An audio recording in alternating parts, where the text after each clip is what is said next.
하나님의 말씀은 여호수아서 10장 1절부터 21절까지 함께 봉독하겠습니다. 그때 여호수아가 아이를 빼앗아 진멸하되 여리고와 그 왕에게 행한 것 같이 아이와 그 왕에게 행한 것과 또 기브온 주민이 이스라엘과 화친하여 그 중에 있다 함을 예루살렘 왕 아도니세덱이 듣고 크게 두려워하였으니 이는 기브온은 왕도와 같은 큰 성위이요 아이보다 크고 그 사람들은 다 강함이라. 예루살렘 왕 아도니세덱이 헤브론 왕 호암과 야르뭇 왕 비람과 라기스 왕 야비야와 에글론 왕 드빌에게 보내어 이르되 내게로 올라와 나를 도우라. 우리가 기브온을 치자. 이는 기브온이 여호수아와 이스라엘 자손과 더불어 화친하였음이니라 하매 아모리 족속의 5 왕들 곧 예루살렘 왕 헤브론 왕과 야르뭇 왕과 라기스 왕과 에글론 왕이 함께 모여 자기들의 모든 군대를 거느리고 올라와 기브온에 대진하고 싸우니라. 기브온 사람들이 길갈 진영에 사람을 보내어 여호수아에게 전하되 당신의 종들 돕기를 더디게 하지 마시고 속히 우리에게 올라와 우리를 구원하소서. 산지에 거주하는 아모리 사람의 왕들이 다 모여 우리를 치나이다 하매 여호수아가 모든 군사와 용사와 더불어 길갈에서 올라가니라. 그때 여호와께서 여호수아에게 이르시되 그들을 두려워하지 말라. 내가 그들을 내 손에 넘겨주었으니 그들 중에서 한 사람도 너를 당할 자 없으리라 하신지라.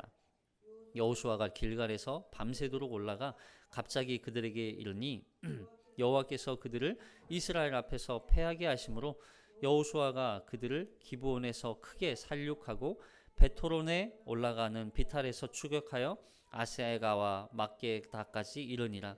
그들이 이스라엘 앞에서 도망하여 베토론의 비탈에서 내려갈 때에 여호와께서 하늘에서 큰 우박덩이를 아세가에 이르기까지 내리심에 그들이 죽었으니 이스라엘 자손의 칼에 죽은 자보다 우박에 죽은 자가 더 많았더라.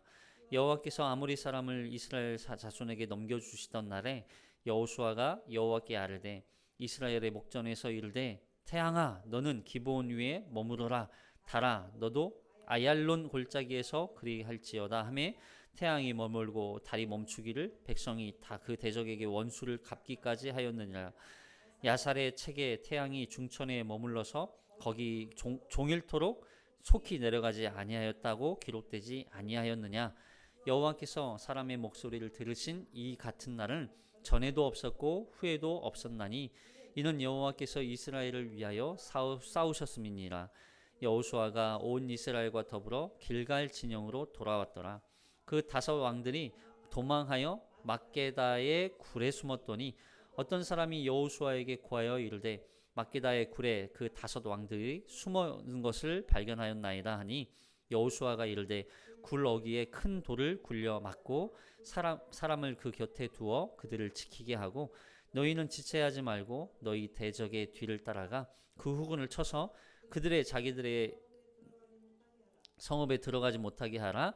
너희 하나님 여호와께서 그들은 너희 손에 넘겨주셨느니라 하고 여호수아와 이스라엘 자손이 그들을 크게 살육하여 거의 멸하였고 그 남은 몇 사람은 견고한 성들로 들어간 고로 모든 백성이 평안히 막게다 진영으로 돌아와 여호수아에게 이르렀더니 혀를 눌려 이스라엘 자손을 대적하는 자가 없었더라. 아멘.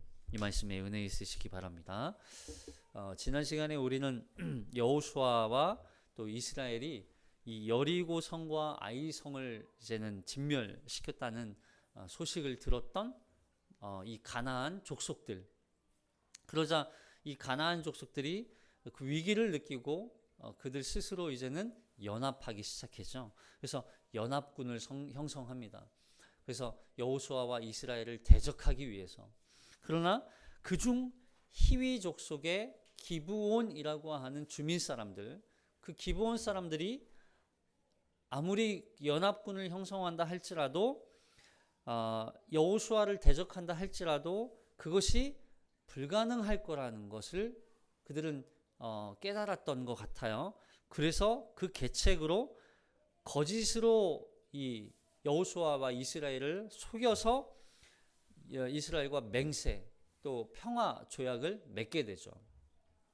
그리고 그것을 그것을 알게 된 가나안 족속들이 이 기브온을 공격하는 내용이 오늘 이제 10장 내용인 거예요.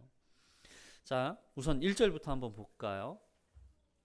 1절부터 시작. 그때 여호수아가 아이를 빼앗아 진멸하되 여리고와 그 왕에게 행한 것 같이 아이와 그 왕에게 행한 것과 또 기브온 주민이 이스라엘과 화친하여 그 중에 있다 함을 예루살렘 왕 아도니세덱이 듣고 크게 두려워하였으니 이는 기브온은 왕도와 같은 큰 성미요 아이보다 크고 그 사람들은 다 강함이라. 그러니까 예루살렘 왕 이 아도니세덱이 크게 놀란 이유는 이 기브온이 작은 성이 아니었던 거예요.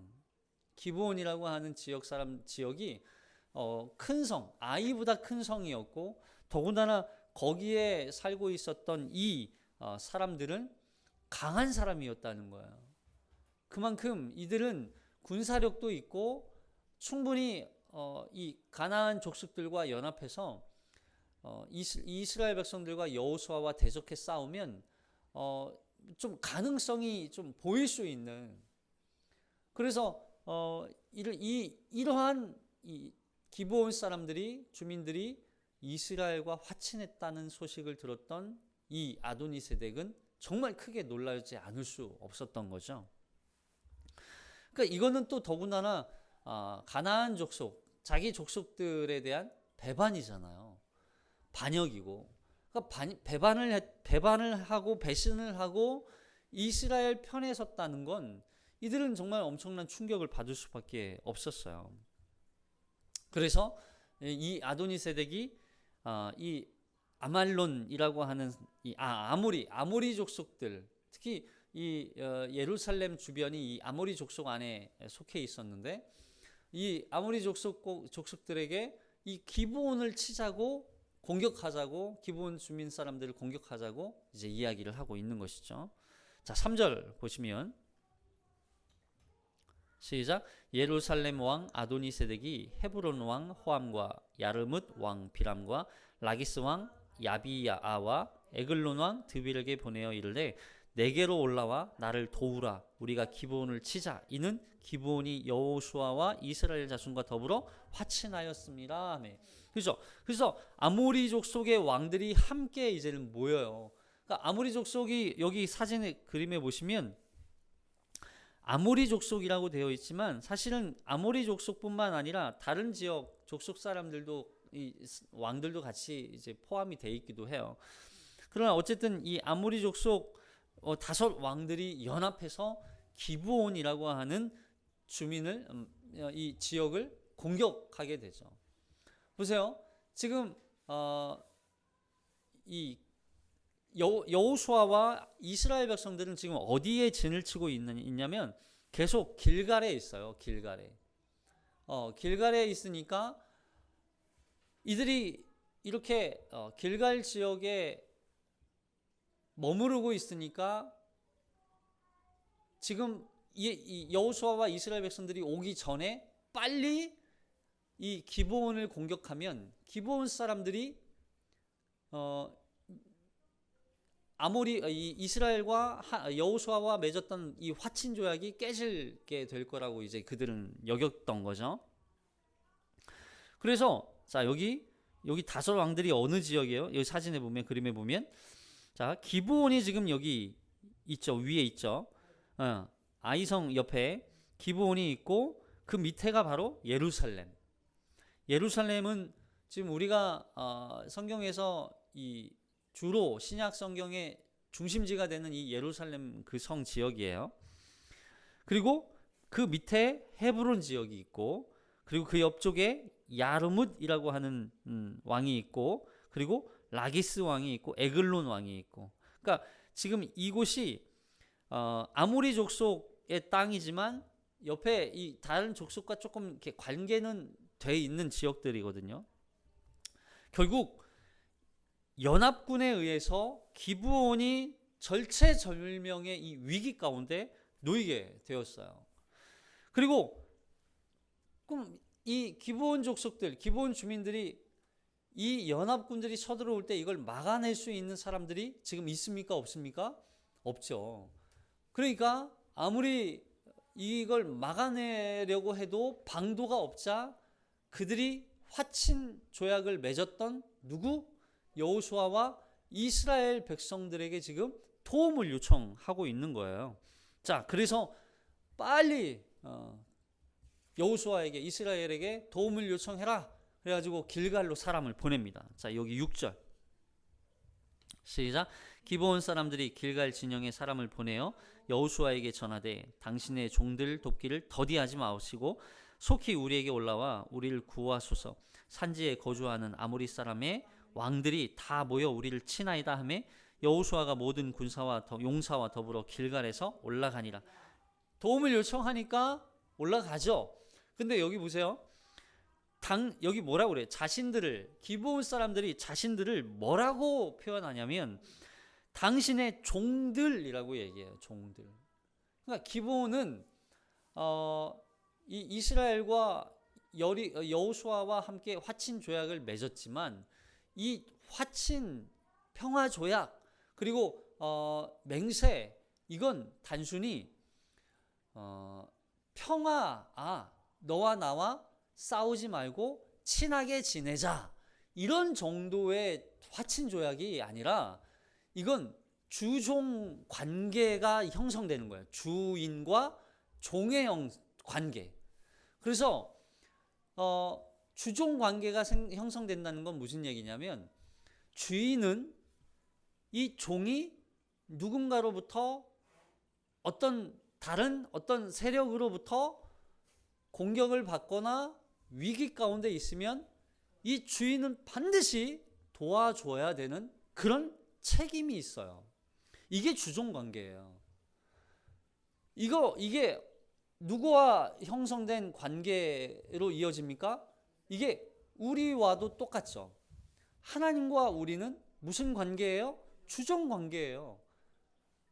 우리는 하나님을 진정한 참된 주인으로 모시는 거고, 하나님은 우리의 보호자, 우리의 책임자가 되어주시는 거죠. 이게 그래서 결국 기브온과 이스라엘과 맺은 이 맹세, 이 언약은 단순히 그래 너하고 나와 친하게 지내자 이런 정도가 아니라 주종 관계로서 이 기브온을 도와주고 보호해줘야 할, 구원해줘야 할 그런 구원의 모습이 이 안에 담겨 있는 거예요. 그래서 여호수아와 이스라엘 백성들은 아이성을 무너뜨리고 길갈이라고 하는 곳에 지금 진을 치고 있고, 기브온 사람들이 여호수아가 있는 길갈까지 급히 사람을 보내서 속히 도와주소서, 우리를 구해주소서, 구해달라고, 구원해달라고 지금 부탁을 하고 있는 거죠. 그러면 이렇게 기브온 사람들이 여호수아와 이스라엘에게 도움을 청할 수 있었던 이유가 뭐예요? 여기 여호수아가 기브온을 구해준 이유가 여러 가지 이유가 있지만 세 가지 정도 있거든요. 그 중에 첫 번째가 뭐냐면 기브온과 맺었던 첫 번째 뭐예요? 맹세, 약속 때문이에요. 약속을 지켜야만 하는 책임과 의무가 주어져 있는 거예요. 책임과 의무. 9장에서 여호수아와 기브온 사람 간에 맺었던 이 화친 조약, 평화 조약, 이 맹세는 물론 기브온 사람들이 위장 전술을 써서 속여서 어쩔 수 없이 이 이스라엘과 여호수아가 속아 넘어갔죠. 근데 이 단순한 이 맹세가 단순히 평화 조약이 아니고 단순히 친하게 지냅시다, 싸우지 맙시다, 서로 그냥 좋은 게 좋은 거고 서로 이렇게 그런 관계로서의 조약이 아니라 이스라엘 백성 안으로 들어오는, 하나님의 백성 안으로 들어오는 그런 관계적인 조약이었던 거예요. 관계적인 조약, 종속의 개념이었던 거죠. 종과 주인의 관계. 그래서 이 저주가 물론 이 기브온 족속들에게 저주가 있긴 했죠. 이스라엘 백성과 하나님의 성전을 위해서 너희는 계속 일평생 동안 나무를 하고 물을 깃는 일을 해라. 이게 물론 그들에게 입장에서 보면 어떻게 일평생을 이걸 해야 되나, 일평생 이거 하면서 어떻게 사나 하겠지만 그들은 그걸 기꺼이 감내합니다. 기꺼이. 왜요? 이게 하나님 나라에 들어온다는, 하나님의 백성이 된다는, 하나님의 나라에 속한 자들이 되었다는 게 그거보다 더 중요한 거예요. 그래서 이 관계 안에서 맺어진 이 약속은 누가 파기할 수 있습니까? 없습니까? 없어요. 이건 반드시 지켜야 하는 거예요. 일평생 동안 그들도 그 약속을 지켜야 하는, 기본 사람들도 일평생 그냥 대대로 그 약속을 지켜야만 해요. 그리고 이스라엘도 마찬가지, 그들을 주종 관계로서 하나님의 보호와 통치와 하나님의 인도 가운데 그들을 지켜줘야만 하는 거예요.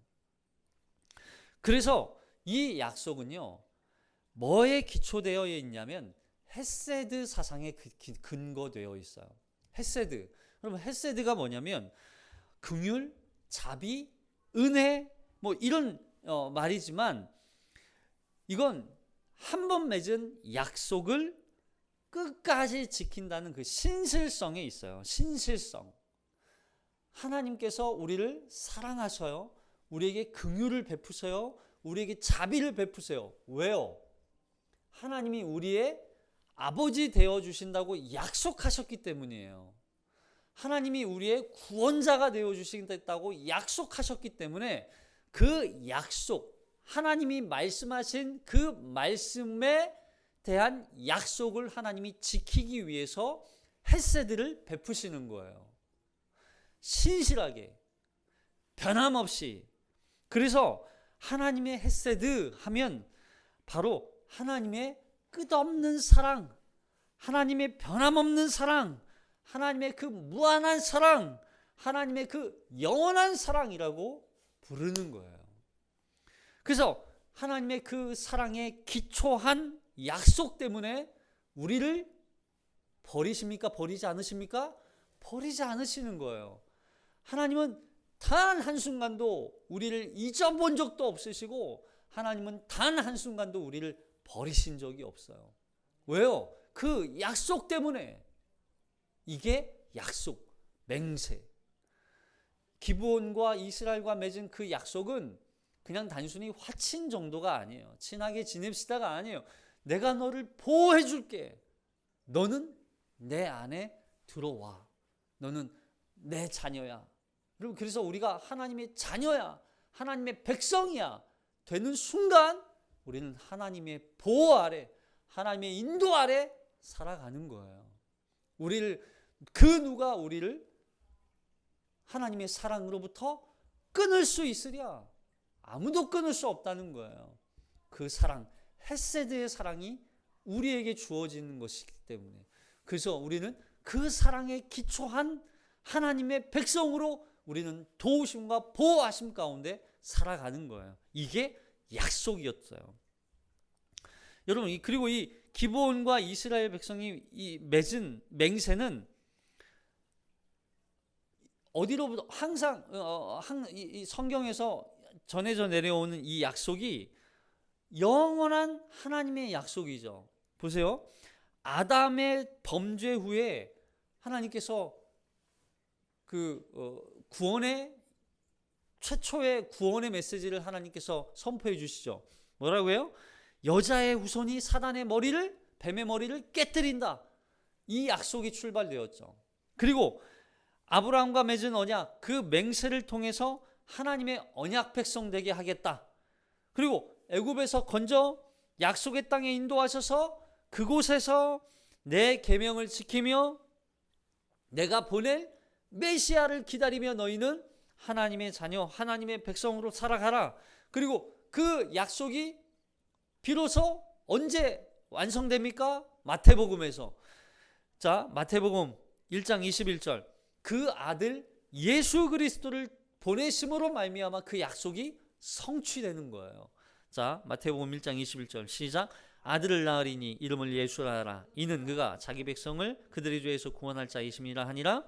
이 날 모든 일이 된 것은 주께서 선지자로 하신 말씀을 이루려 하심이니 이르시되 보라 처녀가 잉태하여 아들을 낳을 것이요 그의 이름을 임마누엘이라 하리라 하셨으니 이를 번역한즉 하나님이 우리와 함께 계시다 함이라. 그죠? 이 약속이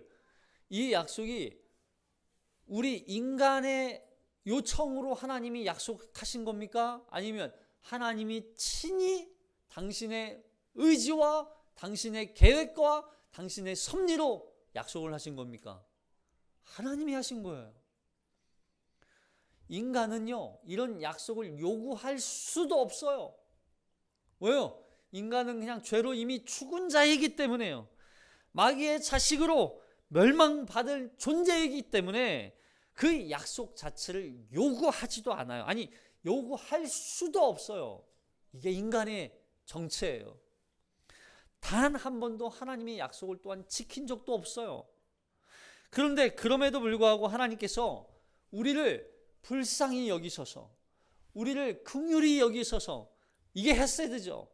그 긍휼히 여기심으로 말미암아 그 자비와 은혜를 베푸셔서 그 약속 맹세하시고 그 약속을 단 한 번도 변함없이 영원히 끝없는 사랑으로 이 약속을 이루시고 완성하신 거예요.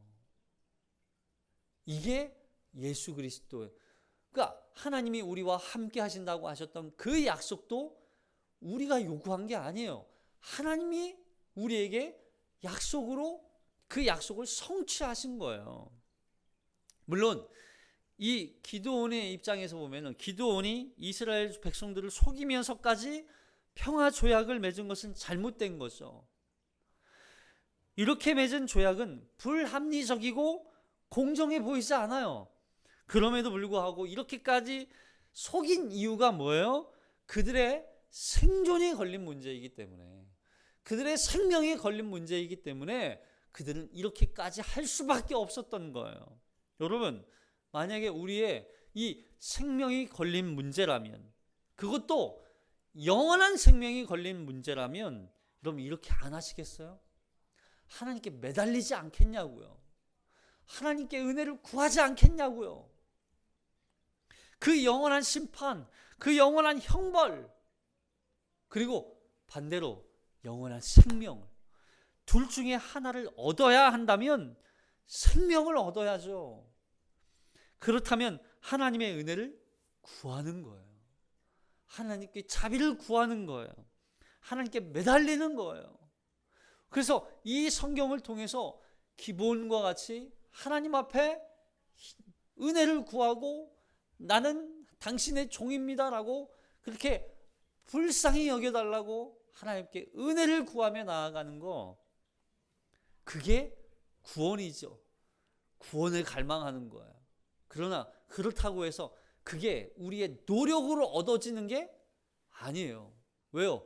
하나님이 우리를 허락하셔야 돼요. 하나님이 우리를 구원하시기로 이미 작정하셔야 돼요. 하나님께서 우리를 창세전부터 우리를 부르셔야 돼요. 그래야 하나님이 우리를 구원하는 거예요. 이게 하나님의 절대 주권 아래에 있는 것이죠.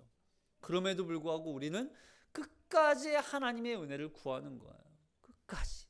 왜냐하면 그걸 통해서 우리가 택함 받은 자인지, 우리가 아니면 버림받은 자인지 알게 되기 때문에.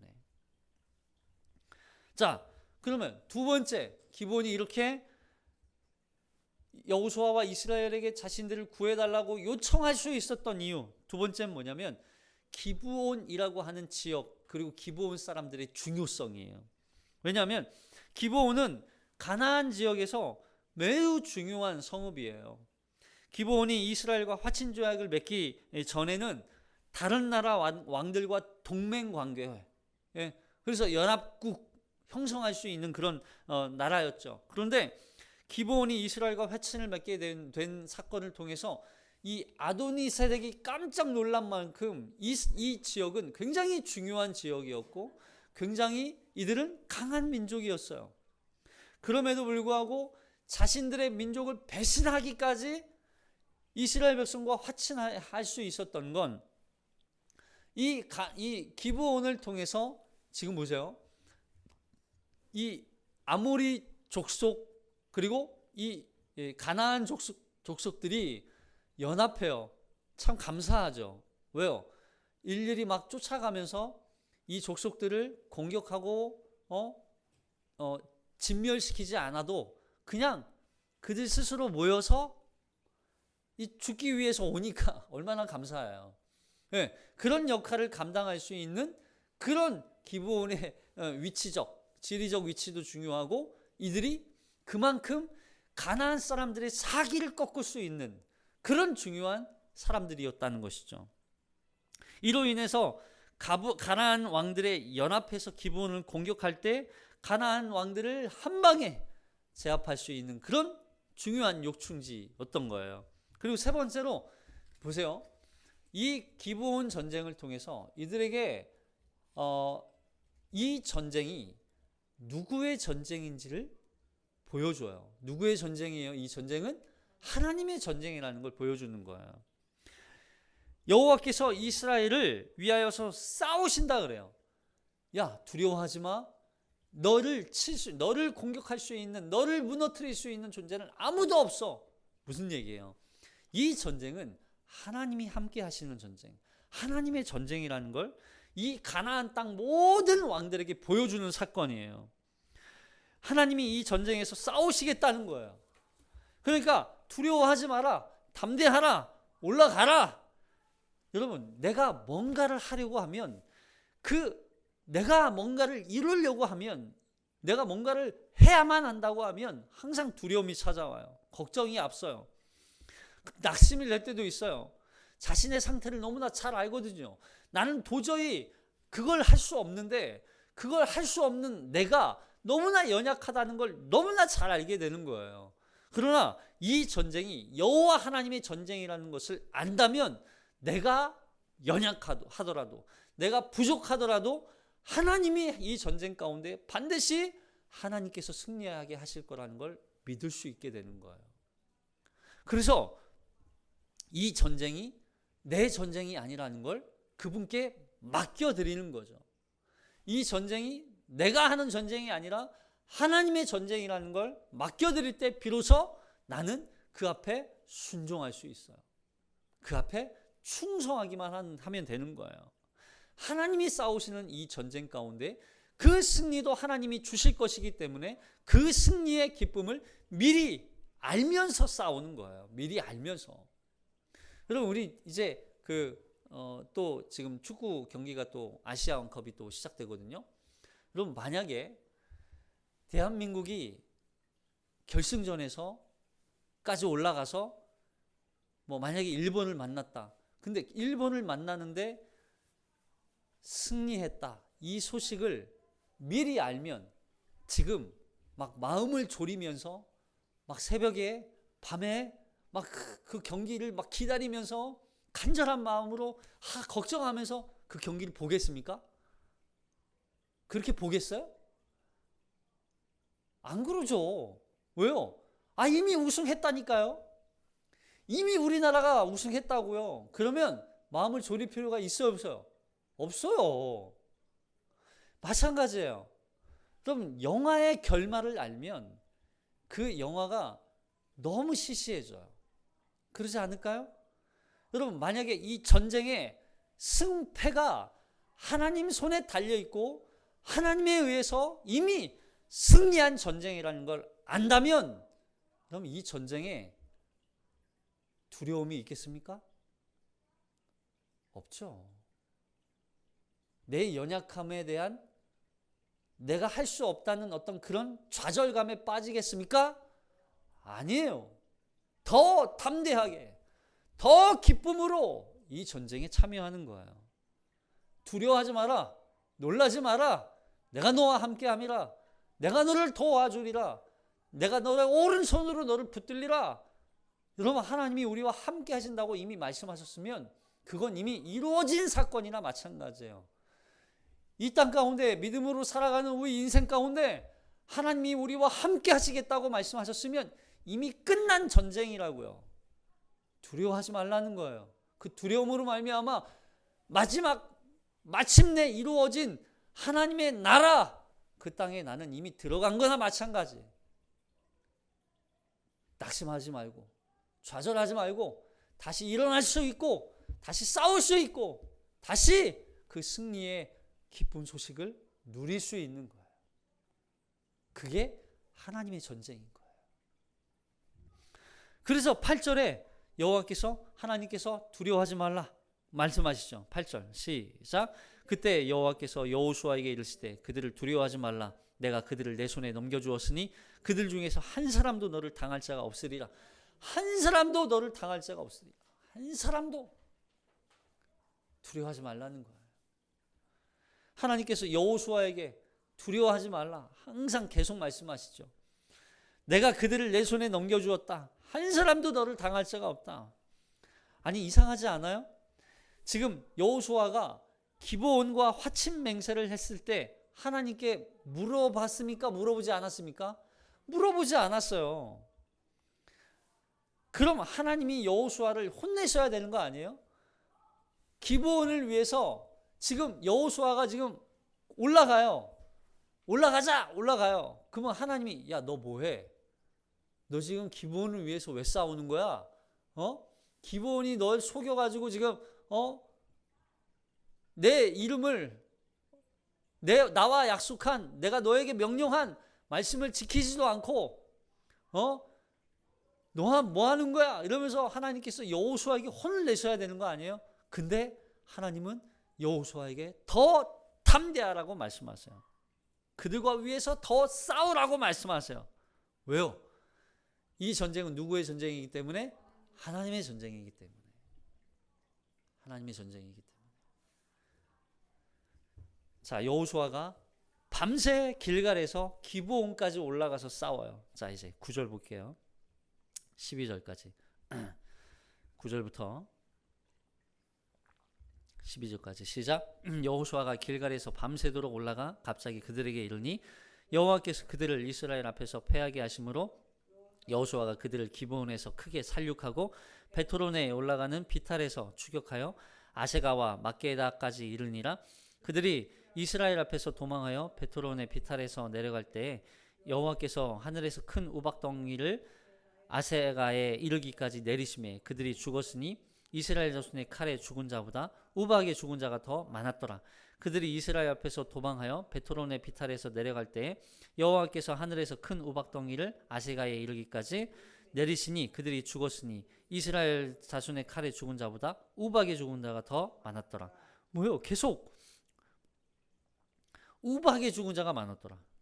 하나님께서 함께 하심으로 말미암아 여호수아와 이스라엘 백성들은 이 가나안 연합군 아모리 연합군들의 왕들을 무찌르고 승리하게 되는 거예요. 그들이 도망칠 때 하나님은 하늘에서 큰 우박까지 내리셔서 도망하는 자들까지 전부 남김없이 다 죽이셔요. 그 수가 여호수아와 이스라엘 칼에 죽은 자보다 더 많았더라. 더 많았다. 여러분 때로 이 성경에서 이 우박으로 내리는 진노는 하나님의 심판을 상징합니다. 그러니까 결국 이 전쟁은 결국 하나님의 심판이었던 거야. 하나님의 심판. 하나님의 심판으로 말미암아 이 가나안 족속들, 특히 아모리 족속 왕들을 다 족속, 물론 왕은 다음에 또 숨어 있거든요. 참 치사하게도 이 5 왕들이 자기네 살겠다고 다른 백성들은 다 죽어나가는데 도망쳐요. 자기네끼리. 그럼에도 불구하고 하나님은 전부를 다 남김없이 죽이세요. 왜요? 그들에 대한 심판이기 때문에. 하나님에 대한 대적이기 때문에. 그러니까 보세요. 기브온을 치려고 그랬어요. 가나안 족속들이, 가나안 왕들이. 근데 기브온은 이미 누구의 백성이 됐습니까? 하나님의 백성이 된 거예요. 하나님의 백성이 된 기브온에 대한 공격은 결국 누구에 대한 공격입니까? 하나님에 대한 반역이에요. 그러니까 하나님이 가나안 족속들을 치시는 거죠. 남김없이 진멸시키는 거예요. 하나님의 대적, 하나님을 대적하는 그 어떤 존재도 하나님은 남겨놓지 않으시는 거예요. 남겨놓지 않으시는 거예요. 사랑하는 성도 여러분, 우리가 하나님의 백성이라면 우리를 대적하는 수많은 원수마귀 이미 하나님의 손에 멸절당한 줄로 믿으시기 바랍니다. 아멘. 아멘입니다. 그 어떤 누구도, 그 어떤 원수도 하나님의 백성을 대적할 수 없어요. 하나님이 눈동자와 같이 지키고 계세요. 두려워하지 마세요. 2024년 그럼 어떻게 살지? 걱정하지 마세요. 하나님이 우리와 함께 하세요. 이미 대적은 다 끝장난 거예요. 할렐루야. 그걸 믿음으로 날아가는 거예요. 그리고 그 심판이 얼마나 엄중하고 두려운 심판인지, 자, 여기 12절에 보니까 태양이 멈추고 달이 멈춰요. 말이 됩니까? 자, 여기 보세요. 12절부터 시작. 여호와께서 아모리 사람을 이스라엘 자손에 넘겨주시던 날에 여호수아가 여호와께 아뢰어 이스라엘의 목전에서 이르되, 태양아 너는 기브온 위에 머무르라, 달아 너도 아얄론 골짜기에서 그리할지어다 하매, 태양이 머물고 달이 멈추기를 백성이 다 그 대적에게 원수를 갚기까지 하였느니라. 야사렛에게 태양이 중천에 머물러서 그의 종일토록 속히 내려가지 아니하였다고 기록되지 아니하였느냐. 여호와께서 사람의 목소리를 들으신 이 같은 날은 전에도 없었고 후에도 없었나니 이는 여호와께서 이스라엘을 위하여 사오셨음이니라. 여호수아가 온 이스라엘과 더불어 길갈 진영으로 돌아왔더라. 자, 보세요. 태양이 머물고 달이 머물러요. 멈춰요. 아니, 이게 말이 됩니까? 자, 왜 그랬을까요? 여호수아가 이 가나안 족속들을 치기 위해 그들을 진멸하는 과정에서 태양아 멈춰라, 달아 멈춰라. 그러니까 진짜로 멈췄대요. 학자들은 이 가나안 족속들이 이렇게 얘기해요. 가나안 족속들이 섬겼던 신들 중에 가장 우선시 되었던 신이 바로 태양과 달의 신이었다는 거예요. 그래서 태양을 멈추고 달을 멈췄다는 얘기는 이 땅에 태양이 진정한 신이 아니요, 달이 우리의 참된 신이 아니라 이 땅을 통치하고 다스리고 주인이신 왕은 오직 여호와 하나님 한 분이시라는 걸 보여주는 거예요. 맞습니까? 아멘입니다. 여러분, 이 땅에 대한 하나님의 심판은 오직 누구만 할 수 있어요? 하나님만 할 수 있는 거예요. 이 땅에 하나님의 대적에 대한 심판은 그 누구도 대적을 심판할 수 없어요. 하나님만 심판할 수 있는 거예요. 그 말은 즉 이 세계를, 이 땅을 통치하고 다스리는 참된 왕은 하나님 한 분밖에 없다는 선포인 거예요. 그럼 이게 정립되지 않으면 우리 신앙은 헛거예요. 하나님이 우리의 참된 왕이시오, 우리는 그 앞에 종이라는 사실을 인정하지 않으면 우리는 우리가 갖고 있는 신앙의 출발은 있을 수가 없는 거예요. 하나님만이 창조주이시고 하나님만이 이 땅의 주인이시오, 하나님만이 참된 신이심을 선포하고 드러내고 그 앞에 굴복하는 거, 그리고 그 신만이 이 땅에 있는 모든 우상들을 무너뜨리고 하나님께 심판하실 수 있는 유일한 분이라는 걸 기억하는 거예요. 뿐만 아니라 태양과 달이 멈춤으로 말미암아 그 멈춰 있는 동안 가나안 이 아모리 5 왕들, 이 족속에 대한 진멸이 완전한 진멸로 이어지는 거죠. 뭐예요? 무슨 얘기냐면 이들에 대한 심판이 완전하게 철저하게 이루어지는 거예요. 그냥 하나님이 심판하셨어, 적당히 남겨두고 심판하신 게 아니라는 거예요. 완전한 진멸, 완전한 완전한 진멸, 완전한 심판. 그래서 하나님은 이 가나안 땅 가운데 갖고 있는 죄의 어떤 작은 뿌리조차도 하나님은 다 용서하지 않으신다는 거죠. 죄에 대한 조그만한 어떤 것도 남겨놓지 않고 하나님은 쓸어버리시는, 심판하시는 하나님이라는 걸 보여주는 거예요. 하나님이 얼마나 죄에 대해서 그토록 더군다나 우상 숭배, 더군다나 자기 우상, 자신의 쾌락, 자신의 만족, 자신이 우상 신인 것처럼 살아가는 이 가나안 족속에 대한 하나님의 죄에 대한 심판이 얼마나 엄중한 심판인지를 우리에게 가르쳐 주는 거예요. 하나님이 얼마나 이 죄를 미워하시고 얼마나 이 죄에 대해서 무섭게 다루시는지를 보여주는 거예요. 그로 말미암아 우리가 하나님 앞에 범죄하지 않기 위해서 하나님의 말씀 앞에 온전히 믿음으로 살아내야 하는 우리의 책임이 주어지는 거죠. 자, 그래서 이제 이렇게 여호와 하나님께서 이 기브온 사람들을 하나님이 결국에는 구원해 주세요. 왜요?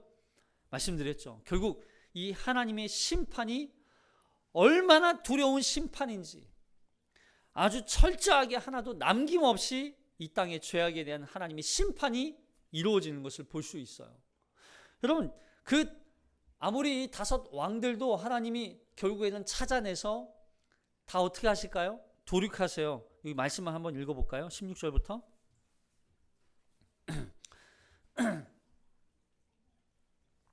21절까지 시작. 그 5 왕등이 도망하여 막게다의 굴에 숨었더니 어떤 사람이 여호수아에게 고하여 이르되 막게다의 굴에 그 5 왕들이 숨은 것을 발견하였나이다 하니 여호수아가 이르되 굴 어귀에 큰 돌을 굴려 막고 사람을 그 곁에 두어 그들을 지키게 하고 너희는 지체하지 말고 너희 대적의 뒤를 따라가 그 후군을 쳐서 그들이 자기의 성읍에 들어가지 못하게 하라. 너희 하나님 여호와께서 그들을 너희 손에 넘겨주셨느니라 하고 여호수아 이스라엘 자손이 그들을 크게 살육하여 거의 멸하였고 그 남은 몇 사람은 견고한 성으로 들어간 거로 모든 백성이 평안히 막게다 진영으로 돌아와 여호수아에게 이르렀더니 혀를 늘려 이스라엘 자손을 대적하는 자가 없어. 후군들을 다 지금 아무리 5 왕만 남았어요. 다 진멸시켜버리고 아무도 남김없이 싹 쓸어버려요.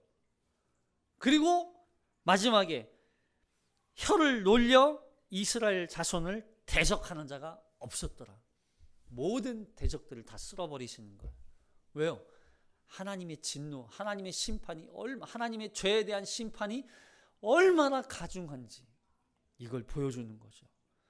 그러나 기브온과 같이 하나님의 심판에 대한 두려움을 깨닫고 돌이켜 하나님께로 돌아오는 자들, 그들에게는 단순한 평화 조약이 아닌 헤세드, 하나님의 그 끝없는 사랑으로, 변함없는 사랑으로 그 대적들로부터 지키신다는 거예요. 하나님의 그 무한한 사랑, 그 변함없으신 사랑, 그 영원한 그 사랑, 그 사랑에 기초한 약속 때문에 하나님께 속한 당신의 백성들을 지키신다는 거예요. 마치 우리에게 하나님이 눈이 멋인 것 같이. 여러분 이해가 되십니까? 내가 무슨 존재길래, 나 같은 존재가 도대체 뭐길래 하나님이 이토록 그 헤세드를 우리에게 베푸시냐고요. 그 무한한 사랑을 우리에게 베푸시냐고요. 우리에게 뭘 요구하지도 않으세요. 우리에게 뭘 바라지도 않으세요. 그저 하나님만 바라보기를 원하시는 거예요. 마치 우리에게 하나님이 눈이 먼 것 같지 않아요? 눈이 멀었어. 하나님은 우리에게 눈먼 그 사랑으로 우리를 끝까지 지키시고 보호하시고 함께하시고 변함없이 그 사랑을 우리에게 베푸시는 거예요. 사랑하는 성도 여러분, 한 주도 하나님의 그 사랑을 붙들고 승리하며 믿음으로 살아내는 저와 여러분이 되시기를 주님의 이름으로 축복합니다. 기도하겠습니다.